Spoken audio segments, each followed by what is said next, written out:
Okay. Okay.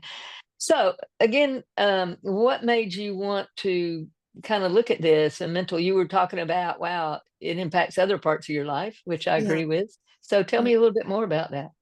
Um, well, just the, the new love I have for pickleball, it's something that I'm very passionate about. And so when I read your bio and Jeannie told me about this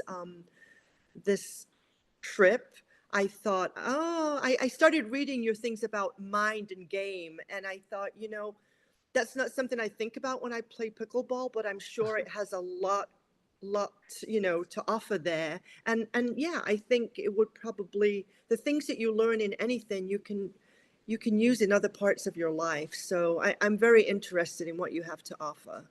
Yeah, that's great. And I want to make sure that I do start off with what this is and what this isn't. Okay. Yeah. This is a way to look at the saboteur strengths. As I said, your saboteurs are strengths until they're not. I mean, when we look at your top three. So the good thing is that you can become aware of how they might be impacting you on the court and off. And as you say, it impacts all parts of your life. I find that personally in working with people to be very true. How we do anything is how we do everything. So whatever trips me up on the court is crushing me outside. And so I get to take a look at that. And I get to work on closing the gap between how my saboteur might respond to how my sage my inner wisdom might respond. But it's not a coaching session per se. Okay. So this is a way for you to sort of understand a little bit better what we'll do on the court with positive intelligence during the retreat.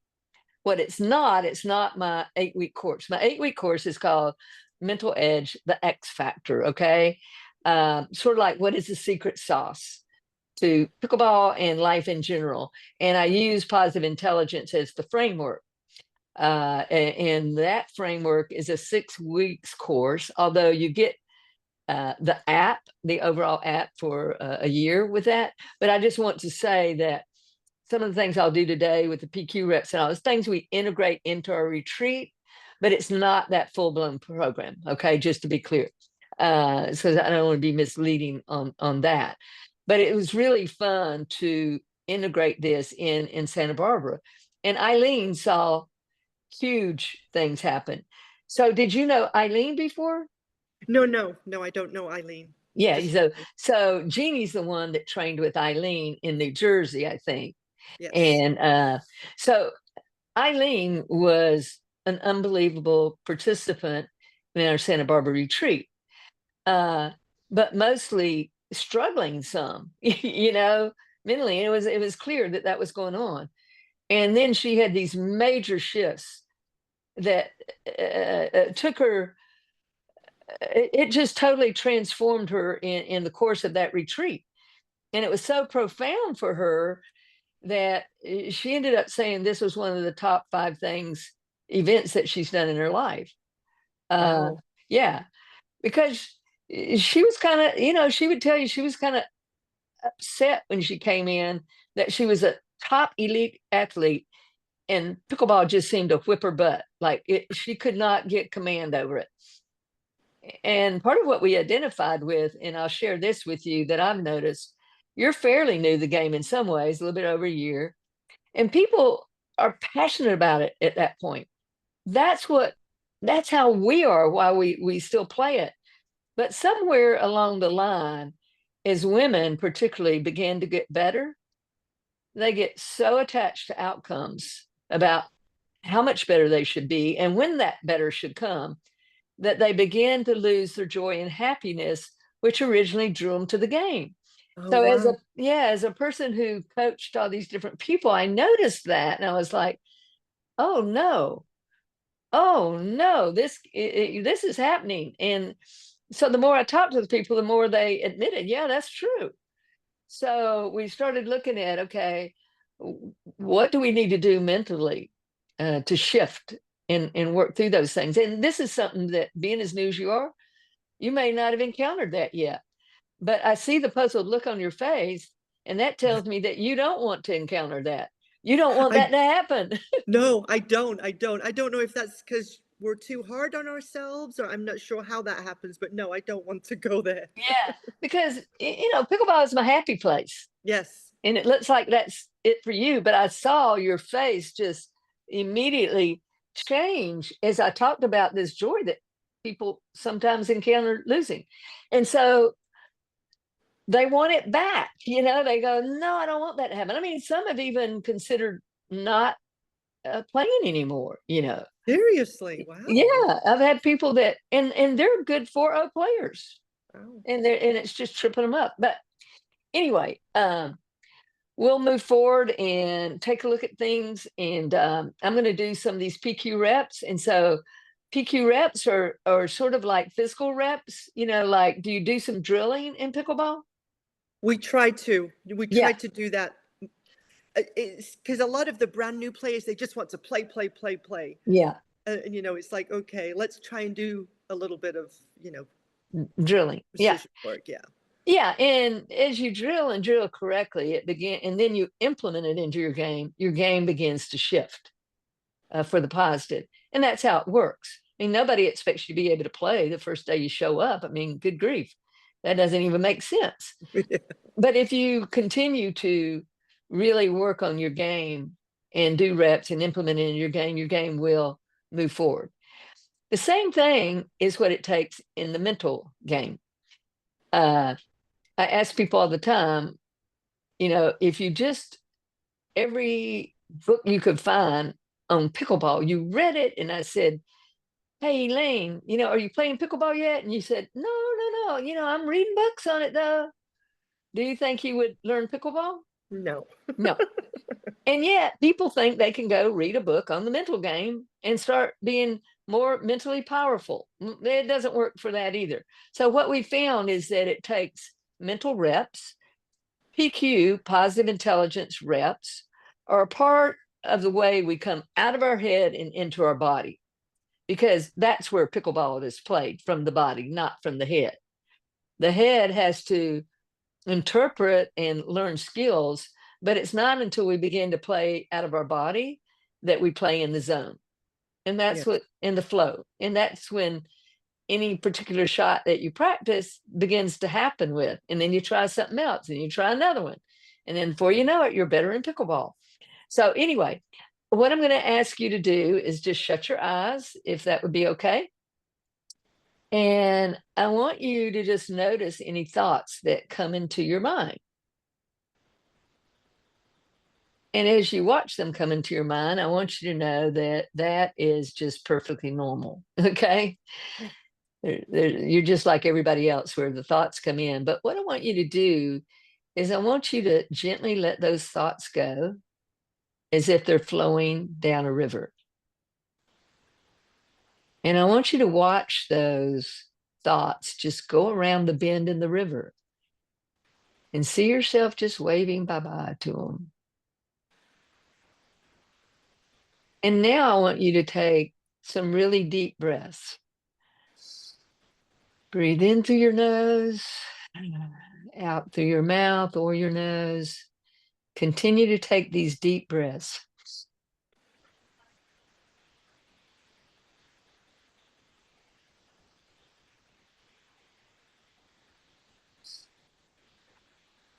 And now I want you to let your breath return to its normal breathing.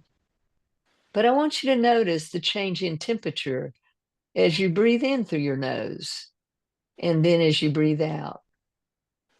So continue seeing if you can feel that change in temperature as you breathe in and out.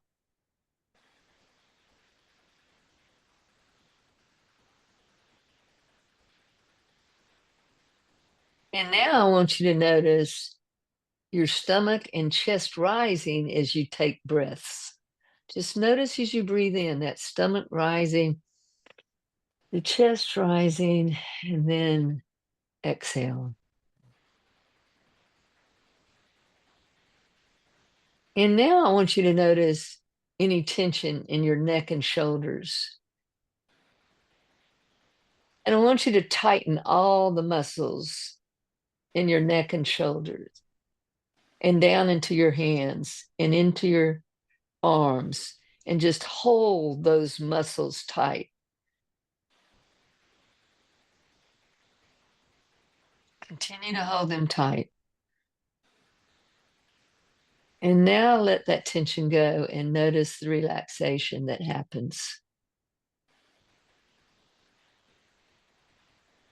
And now I want you to take one of your index fingers and put up in front of your face. And then I want you to take that index finger and place it on your thumb. And I want you to pretend like you're playing a little tiny violin and that you're feeling the ridges in your fingertips. And I want you to take your other hand and do the same thing and continue just feeling the ridges, feeling the ridges, paying close attention to those ridges in your fingertips.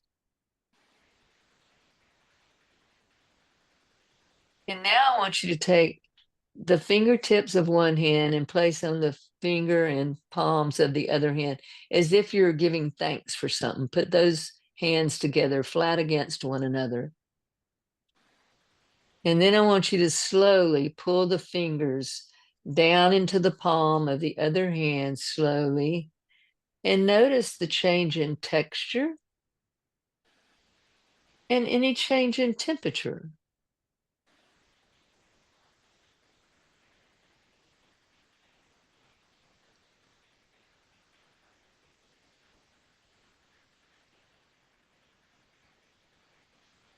And now I want you to tighten all the muscles in your buttocks, in your hamstrings, in your calves, in your feet, and your toes. Just hold that tension throughout your body in those areas. Keep holding the tension. And now let it go and notice relaxation.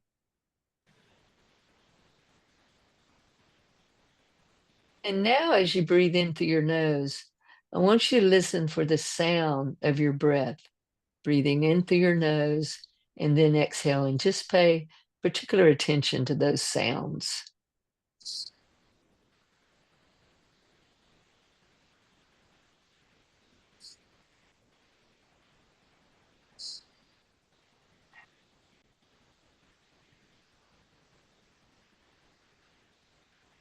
And now I want you to go ahead and open your eyes.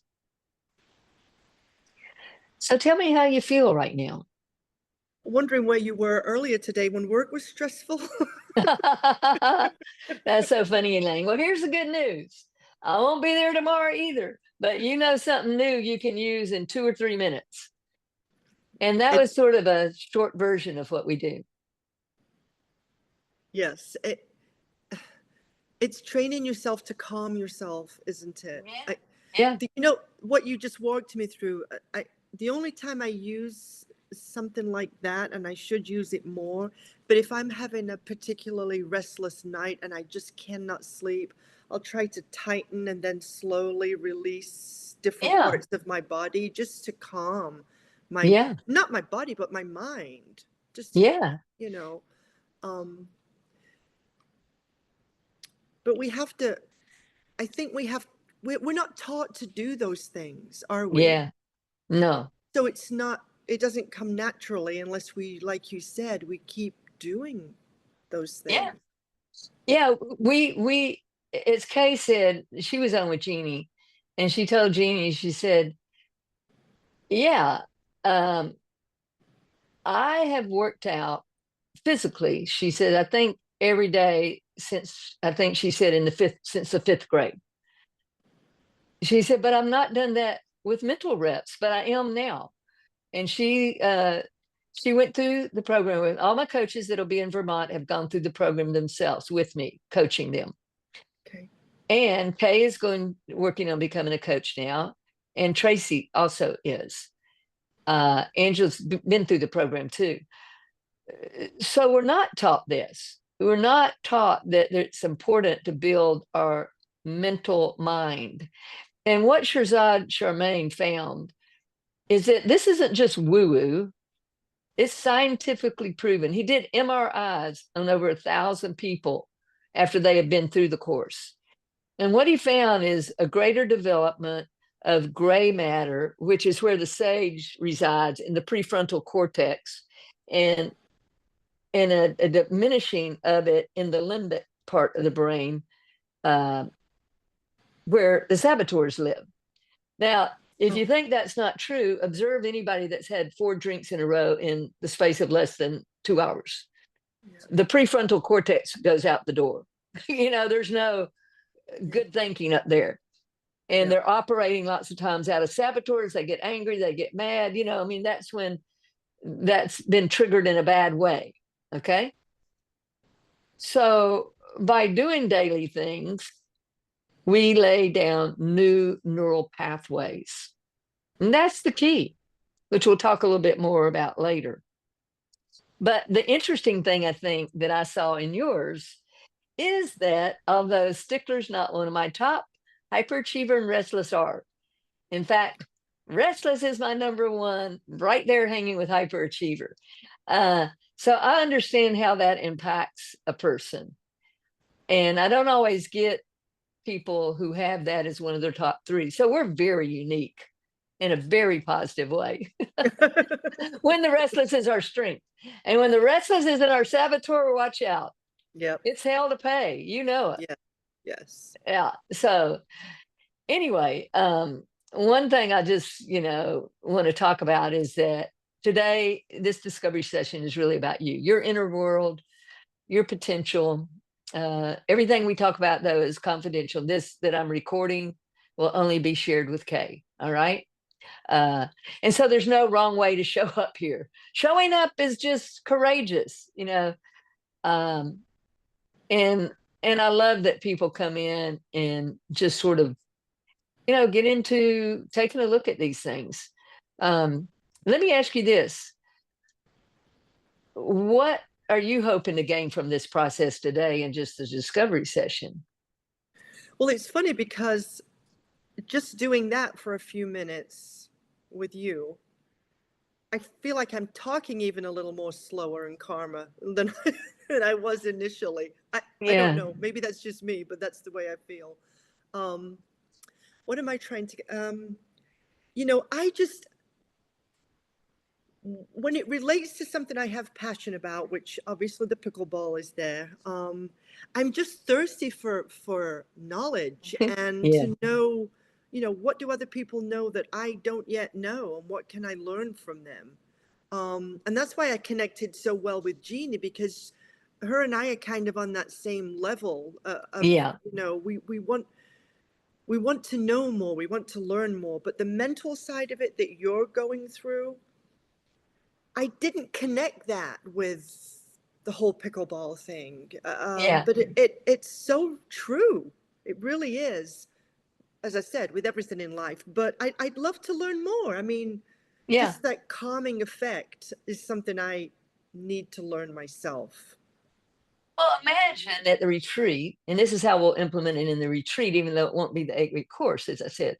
Imagine we're on the court, and all of a sudden, you and Jeannie are on opposite sides. We're going through some things, and both of you have your hyperachiever kick in. Oh, watch out. And we notice it as a coach. We might say, okay, let's come together. What just happened there with you all in that moment?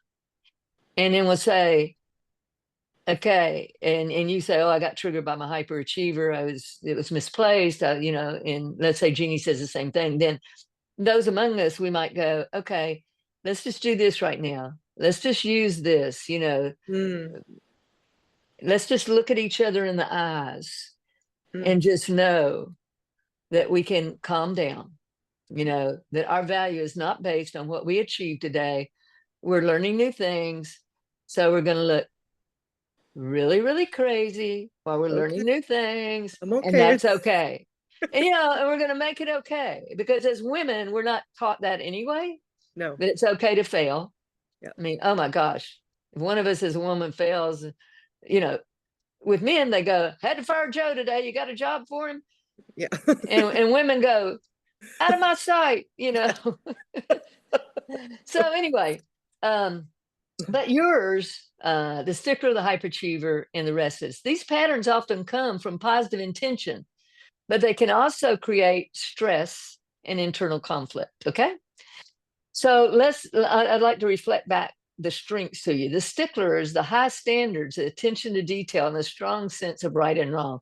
You could not do your job as long as you did it in hotel management and what you do now if you weren't a stickler for details. Okay. It's, I mean, that's what helps you be successful in what you do in your work. Yes. The issue becomes, does that help you be successful on the pickleball court? And we're going to talk about that. But with the hyperachiever, you have a strong drive, ambition, and consistent focus on results. That's not a bad thing necessarily, only when it gets overused, abused, or out of whack. And the restless, I mean, Lord help, we're energetic, we're creative, we're constantly looking for new opportunities and experience. We are fun to be around until we're not with that, because we're like from this to that, and we start losing our focus. And on the pickleball court, that can be challenging for the restless. Would you agree? Absolutely. Yeah. Absolutely. And it's like when you were just talking about, being a stickler for certain things. I am that way, but the problem comes when I expect that from other people. Be- And they're not a stickler. yes. They're like, roll, go with the flow, and you're like, if you flow one more time, I'm going to gouge your eyeballs out. Oh, man. Oh.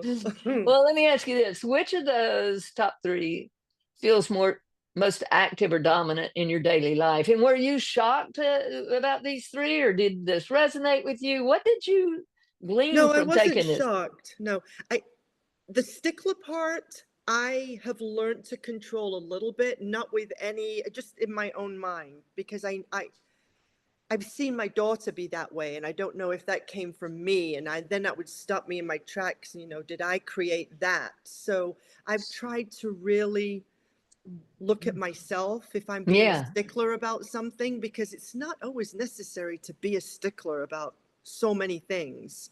Um, yeah, yeah. so I have worked on that, but not with a coach, or just tried to do it myself. So I'm Right. completely open to suggestions, honestly. Yeah, right, Yeah. right. So, of the other two, then, which feels most active or dominant in your daily life? The Um, hyperachiever or the restless? I kind of go between both of them. I would say restless. I find it hard to sit and read a book, that kind of thing. I'd rather be on the go and listen to an audio. Because Hmm. I just, I look at people that can just sit and have a cup of coffee and read a book, and I don't quite know how they do that. Yeah. Um, for me, I I really like my stillness time. Where it impacts me personally more is in my work, because everybody all my life said, if you just focus on one thing, and I go, wow, there's so much out there. I love it all. And I really do. Uh, However, one thing that happens for me being in restless is sometimes I move too fast and leave people behind, Oh, not intentionally, and not because I don't care. I care deeply, but sometimes it doesn't come across that way because I'm moving so fast. So I've learned how to work with that, and how to notice that, and notice when the saboteur is taking over and when it's no longer a positive. So I don't know how that might work for you, but if you look at your saboteurs, how do you experience it? Do you physically, emotionally, or in your behavior with any of these saboteurs? What would you say? I think that, well, I live alone, so Okay. I'm much calmer by myself than I am with somebody here all the time. I'm not sure what the reason for that is. I need my own time to recharge. I know that. I love going out with friends. I love doing Yeah. lots of things, but I need my alone time to recharge. And it's when Yeah. I don't get that I become very anxious, because Yes. I'm not quite sure how to recharge unless I have that time. Yeah, I hear you. I hear you. So you said you live by yourself now, and also noticed that you said you have children. So was that by immaculate conception, or did it? No, I'm kidding. No, I was You'll married a find. long time ago. So I was married for 18 years, but I've been divorced for a very long time. So, Okay, okay. yeah. So it wasn't that you actually, had those. Yeah, I'm joking. Sometimes I do crazy jokes and it I doesn't go love over it. so I well. love you know, I'm it. like, okay, I would rather ask for forgiveness than permission, right? Uh, so anyway, so you're used to that and you know kind of how to take care of yourself in that way. Yes. Um, and you Yeah. notice those behaviors. So like for the stickler, let me just ask you, what's the impact of needing things to be perfect or done just right on yourself and others? On myself. I'm not as much as of a perfectionist as I used to be, but I do catch myself, if something's not quite looking right, I used to, I would have to make it right. Whereas now I can think, that's okay. Just let that be. It's fine. Nothing bad's going to happen. Uh, Yeah. so again, it's something that I realize about myself. I just don't always have the tools to work with it. Hmm. Yeah, awareness and insight, what Shirzad Charmaine found, uh, is responsible for about 25% of success. And the other comes from daily practice. And we don't practice mentally every day. No. So that's the opportunity that is here, is to take a look at that, And when you like make mistakes, how do you handle making mistakes, whether they're your own or other people's? Depends if it's a stupid mistake, if it's Only a stickler would say it depends on if it's a stupid mistake. And obviously, all mistakes are stupid. No, that is so funny. no. Um, I look back when my kids were little and I would get upset about things not being just right, and I regret Yeah, those times so much. So you yeah, do learn about yourself, but as you were just saying, we don't practice these mental exercises. yeah. And so how is that just like physical exercise? You have to put it into your routine and you have to just do it every day? Is Yeah, and that's a good question. So at the end, I'll kind of integrate how we do that through the program, and you can Yeah. kind of Okay. uh, take a take a look at that and see if that might resonate with you. But it is true. I mean, we are taught that if you're going to improve a skill, any kind of skill, it doesn't just take practice; it takes the right kind of practice. If I practice something wrong, I just ingrain a bad habit. I mean, what's the good of that? Mm. Um, but habits need to be ingrained with new neural pathways. They did some research, a lot of the 12-step programs said, oh, 28 days, 28 days. And they actually found out that's not accurate. That's why some of that 28-day stuff people repeat and repeat. Ah, Even with eating a single apple a day, it took 67 and a half days for people to create a habit out of that. wow. Yeah. And you would think, oh, just eating an apple? Yeah. So that gave some insight into what really it takes to start forming new habits. Um, like for the hyperachiever, and everything, how this, comes into your um, daily existence, whether at work or on the pickleball court. Like a hyperachiever, we like to achieve. Okay. Hyper means though when it gets, you know, going wacko, when it's overused, abused. But so the question becomes though, what happens when your accomplishments slow down or go unnoticed? This is the problem that some people have when they retire. They don't realize they became self-identified with what they do. They were just going, can't wait till I retire, can't wait till I retire. Now, that's the good thing about pickleball being in your life. But still, it either becomes a positive part of your life or it becomes a replacement for the work and being self identified with achieving. So what happens when your accomplishments slow down or go unnoticed?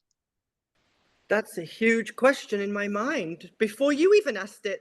Oh, yeah. So you Because, thought about that before. oh, absolutely, because I'm that age. I mean, I thought I'd be How old? retired by now, but then I think, so what does that mean? What do I do all day? Yes, I can volunteer. Yes, I can do these things that I like to do, but will that fulfill me? And does that give me a purpose every day? It's a big question mark for me because Yeah. in my mind, there has to be something between working full time and retirement because that is such a drastic shift to me. So Yeah. what's in between? I don't know yet. And how old are you? 67. 67. Okay. Uh, yeah, I think part of the problem is that self-identification with our job and not realizing that we become self-identified. And so when that self-identification goes away, it's like, what is there? So I think thinking on that now, and something like this might be right time, to look deeper.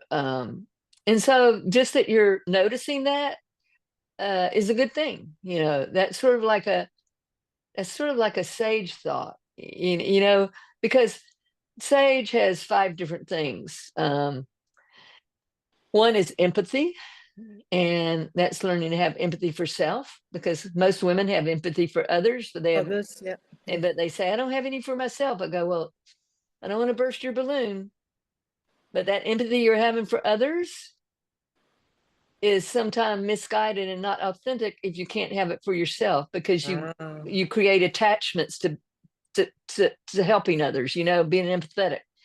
And so we have to learn to be empathetic with ourselves, with others, and with circumstances. Another one is to be a sage response is you're like a cultural anthropologist called explore. You get really curious. I mean, think about when you're a child and you go along the beach or in the woods, you're turning over rocks, you're turning over shells. It's like, ooh-wee. Very present, very present, you know. That's why a lot of people garden or something, very present, pulling weeds.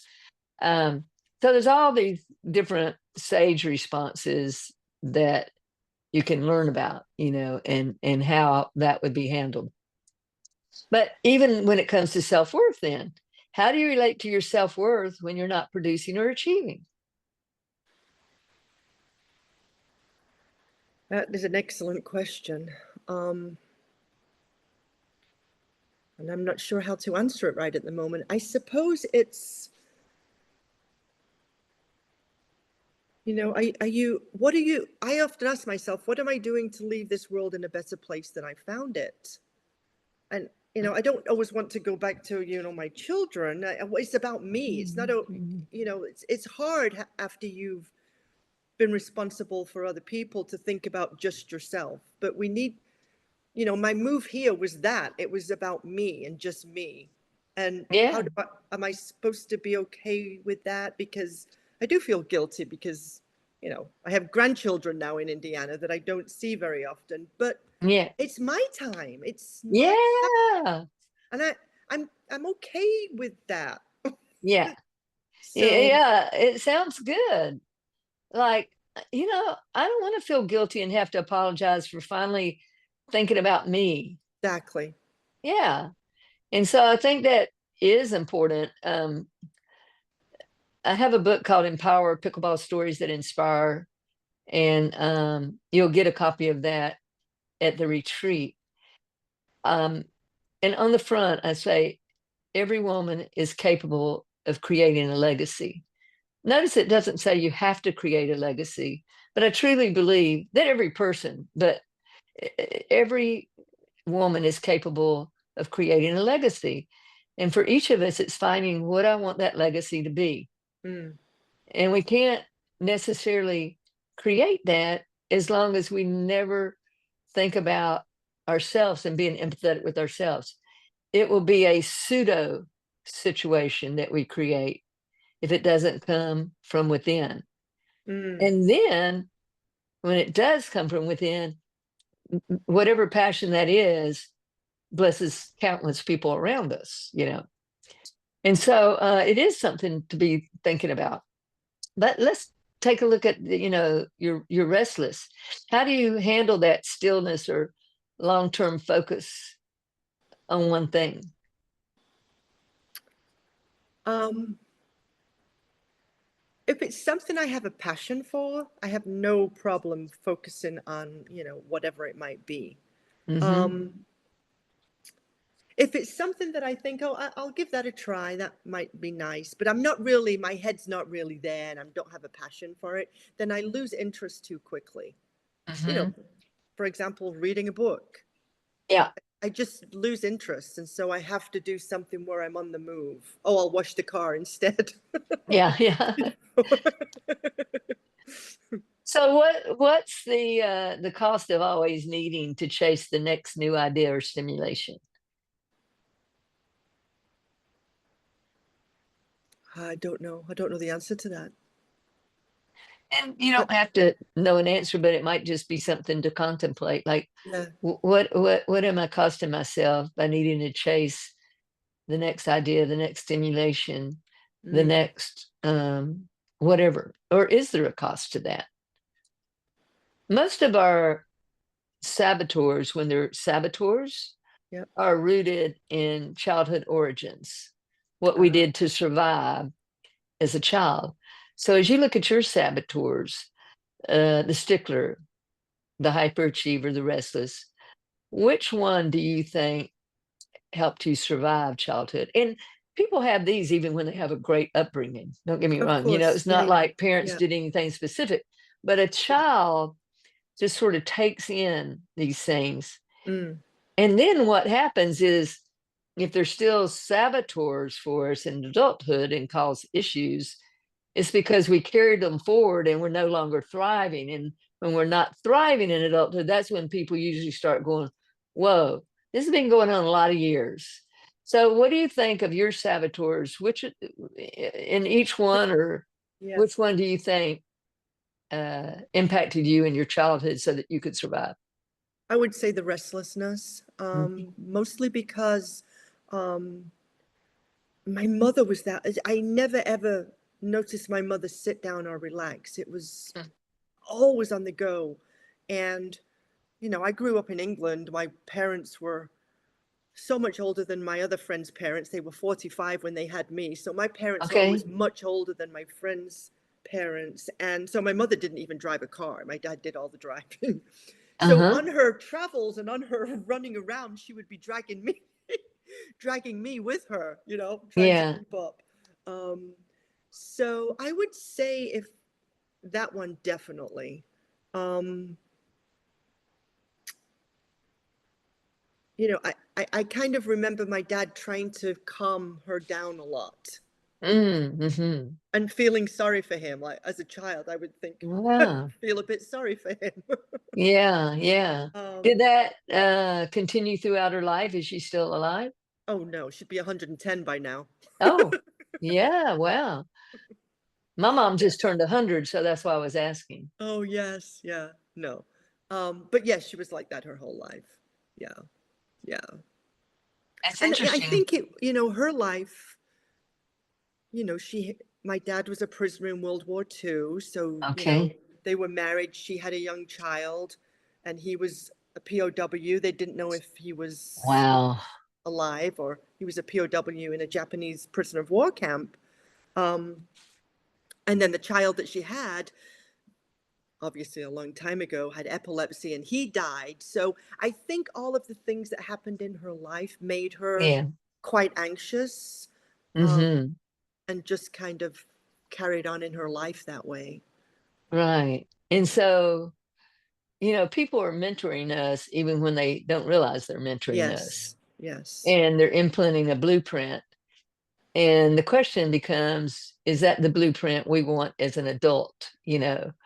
Um, so it gives you some insight as to why maybe that developed Hmm. as a child because it helped you survive in some way. Yes, yeah.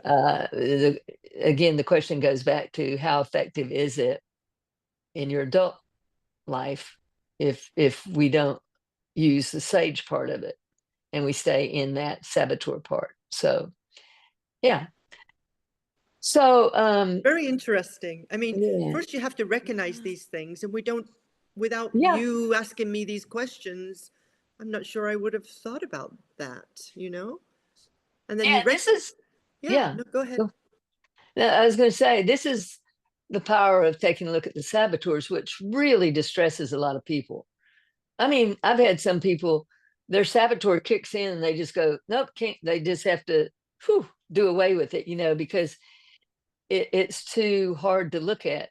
Oh, They live in a Pollyanna world, which I've always been a very positive person. And at the same time, I questioned at first when I went through this, like, why are we so fixated on these saboteurs? And then I had to understand and learn why, because I can't shift anything I can't see or be exactly. aware of. And Yes. so that's why I really like to come in with saying right off the bat that, um, know that these are your strengths, because I don't want people getting tripped up so bad by these saboteurs. Like, you're asking me these questions and I want to leave screaming from the room. But let's try on the voice of your sage, your calm, your wise inner leader. Imagine that that person is stepping in now. So, what would your sage say to the part of you that equates perfection with safety or control? There's probably some that stickler that was really rooted in your childhood, too. Yes, yes. What would the sage say? I think, these things are not nearly as important as you think they are in your mind. It's really only making me more anxious the more Mhm. I focus on. I mean, there's some areas where you do need to look at things of that Yeah. nature, right? But you're talking about when it works the opposite for you. It's a negative Yes. thing now. Yeah. So I think it would be to just realize, first of all, acknowledge what you're thinking, and then realize that it's not that important. It's not, Hmm. nothing bad's going to happen. The sky doesn't fall if that happens. Yeah. And that is a shift into sage right there, what you said. Um, so let's look at it another way too. What might your sage say about slowing down and being present with one thing at a time? Uh, Look at your health. You're stressing yourself out, which is not Hmm. good for your health. um, so you might want to slow down in some areas just to bring your anxiety level down. Do the Uh-huh. breathing exercises that you just went through, or just do something on a regular basis so that that's part of your routine, and you're not Yeah. as, yeah. So what's the truth that your sage knows that your saboteurs often forget? Oh, hmm. I'd have to think about that. I honestly don't know right now. Hmm. Just take a moment. We're in no hurry. Something that my sage knows that my saboteurs forget.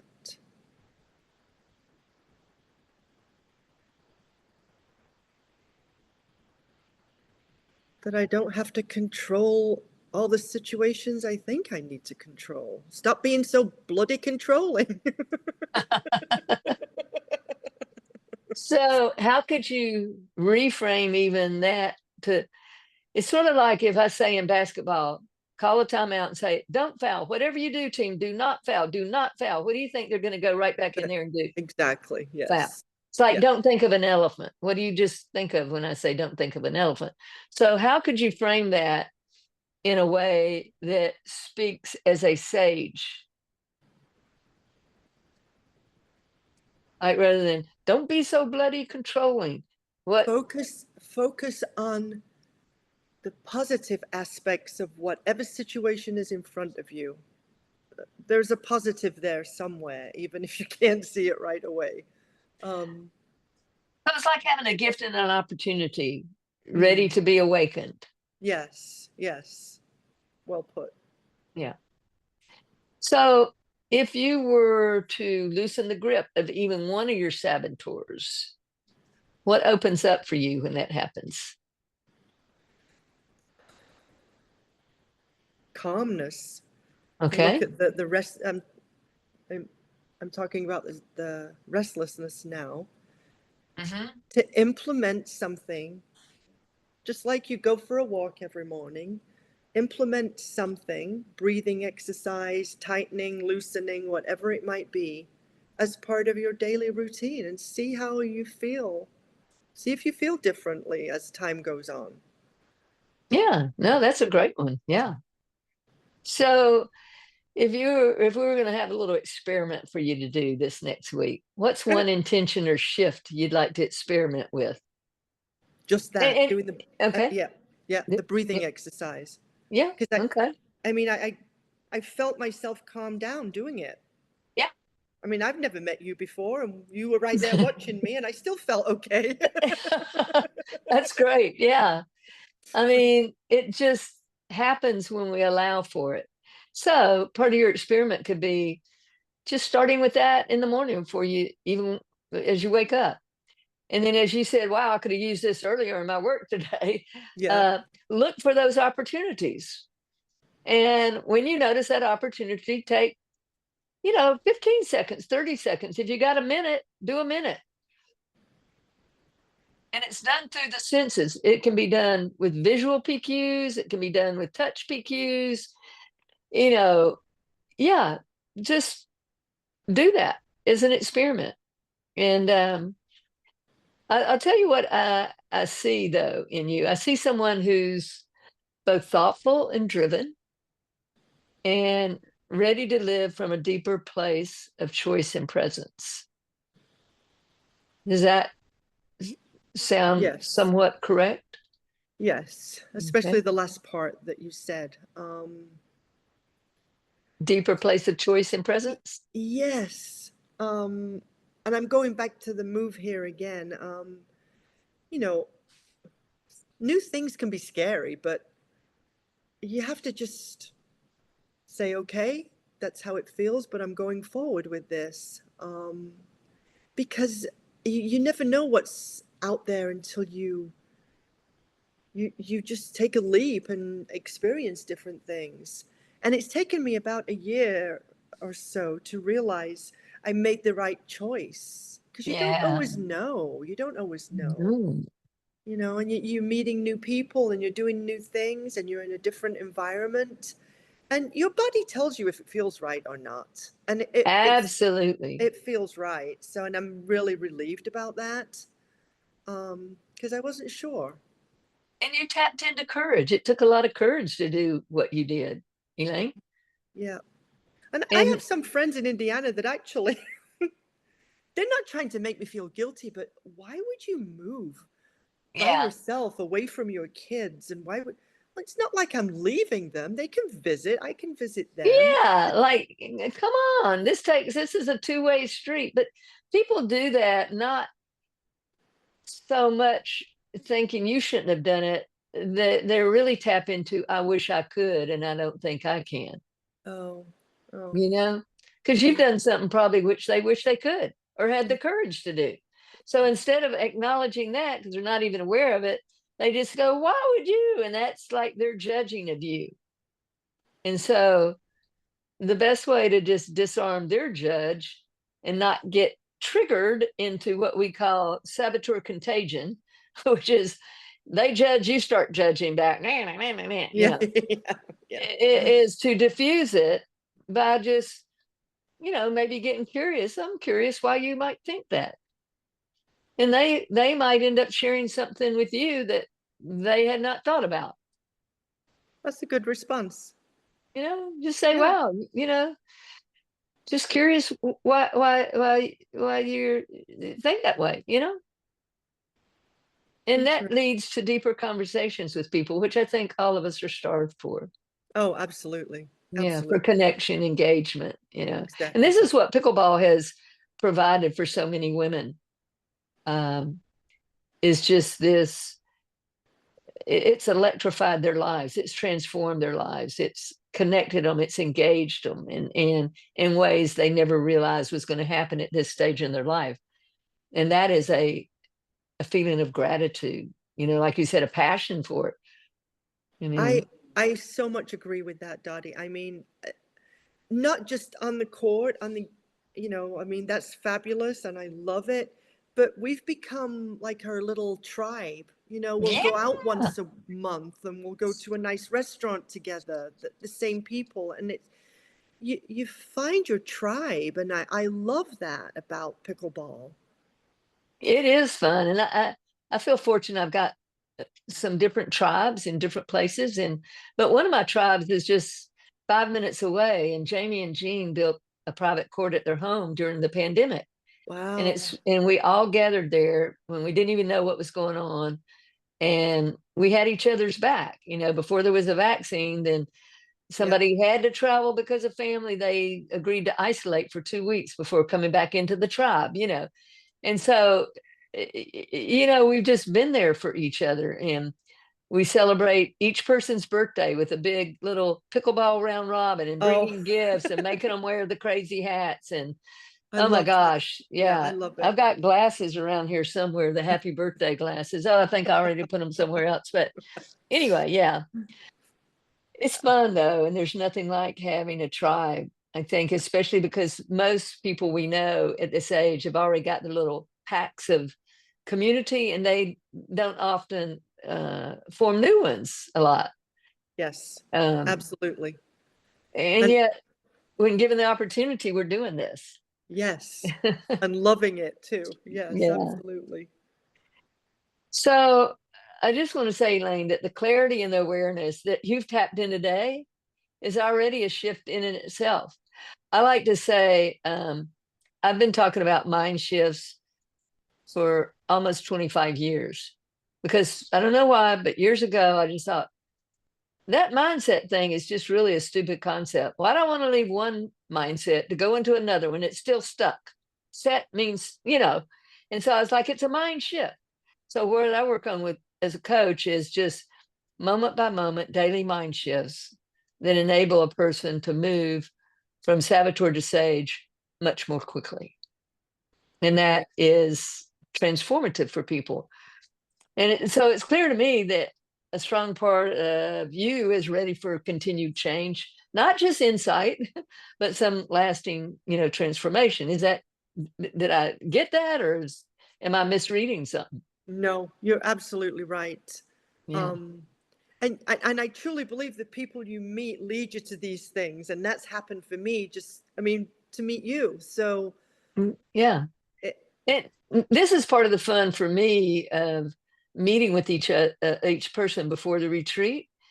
Uh, my mind will be sort of grasping at the names all during and so somebody will come up. I'll say, "Okay, say your whole name," and then they do, or tell me your last name, and then I'll tell them their first name because I can read.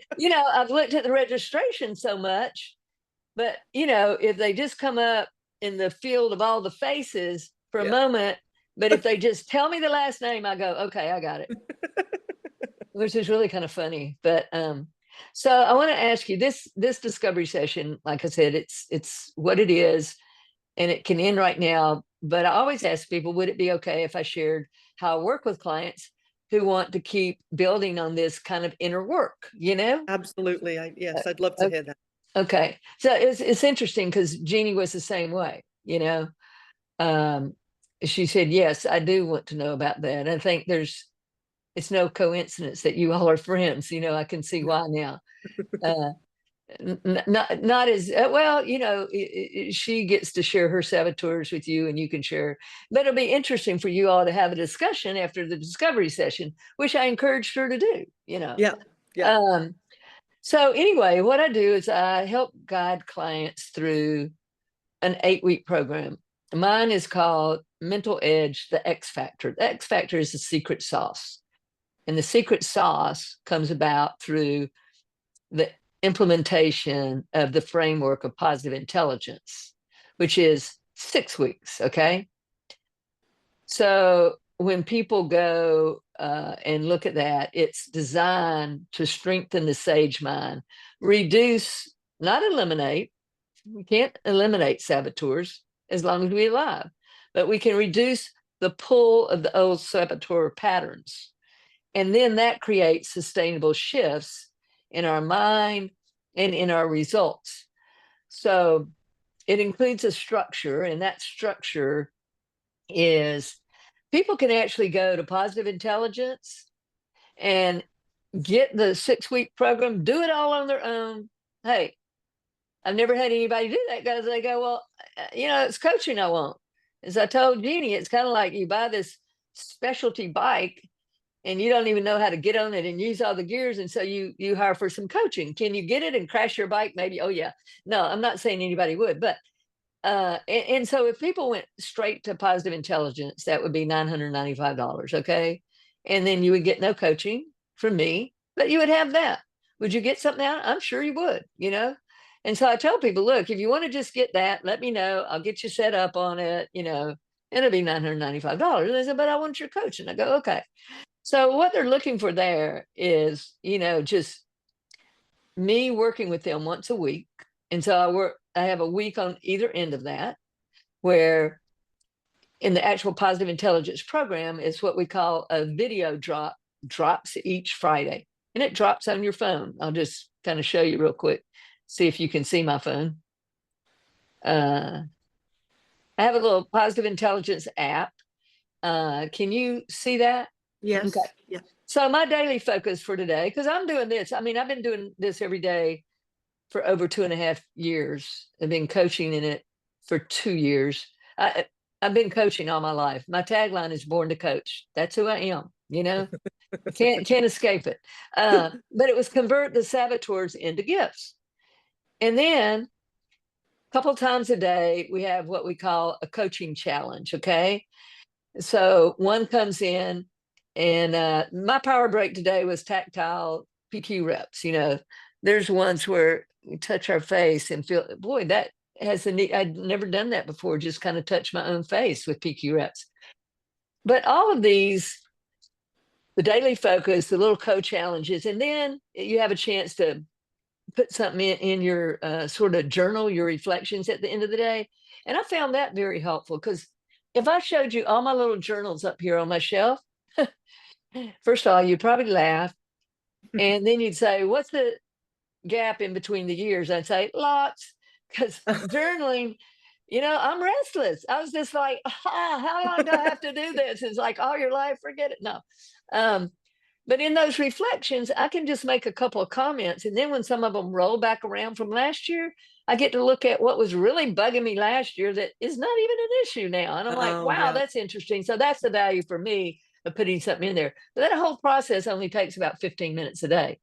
The video is an hour, but it's chunked out in small components so that over the weekend, you can go listen to 5 minutes, 10 minutes, do whatever it is. And that's your insight part. It's the 25% that's responsible for success. But the 75% is the daily mental reps that we do. When people get all hung up on, I can't remember all that I listened to, I said, don't worry about it. The most important thing is what you do daily. That's going to shift you more than anything. It's not that the other's not important, but no matter what you read during the thing and what you listen to, you'll only remember 25% of it, which is why you get the whole app for a year, and then you can go back. You get my coaching for 8 weeks, unless somebody continues with me, and sometimes they want that. So that's kind of, how it works. And it's for people who are ready to move from insight to integration. I say from one eye to another eye, to actually live with more ease, more confidence, and more alignment. That's why they decide to do it. And what we found, and Charmaine Shirzad, who created the program, he was the head of the largest coaching association in the world. He left that to create this. And he's worked with, CEOs of billion-dollar companies.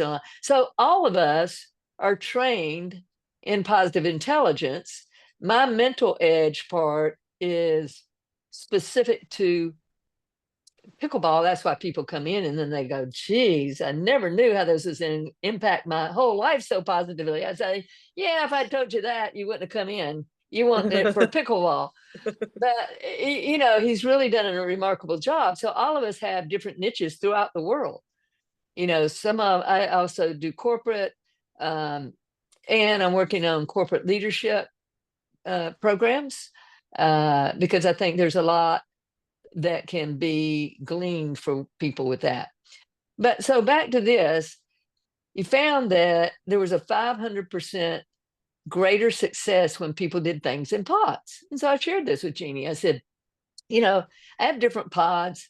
Kay has already been through it, but she wanted to go back through it with another group because she did it with her life partner, Vincent. And so now I have a little pod going there. They didn't know each other in the beginning. Now they do. Their kind of connection was that they're both, as I am, trained in dynamite doubles, which is strategy for pickleball. Okay.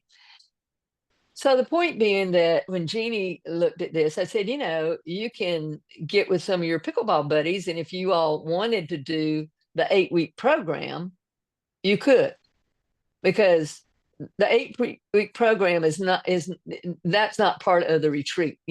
Right, right. Like I said, those are two distinctly different things. And I said, like if the three that are coming with you all, if you wanted to have a pod, then you could do this.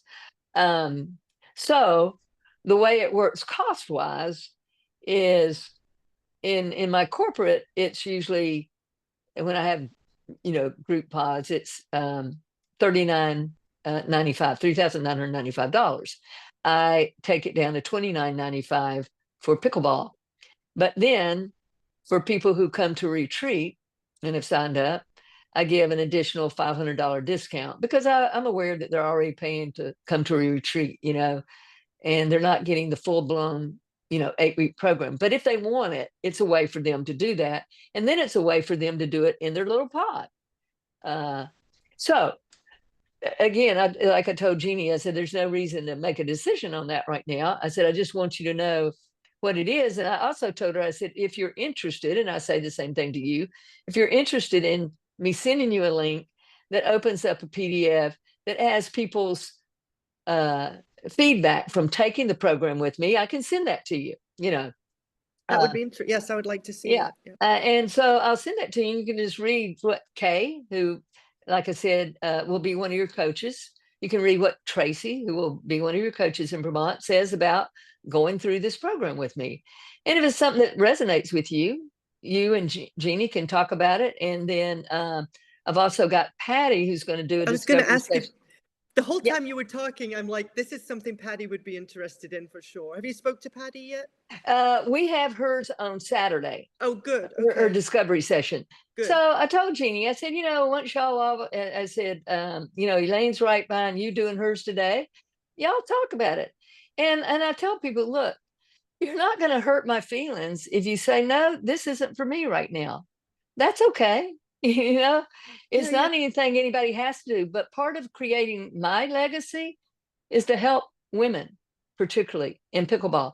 That's why I started Pickleball Escapades by women for women. I'm not anti-man. I'm just for women. Absolutely. I talk about what I'm for, Yes. just in my life today. I'm Yeah. for certain things.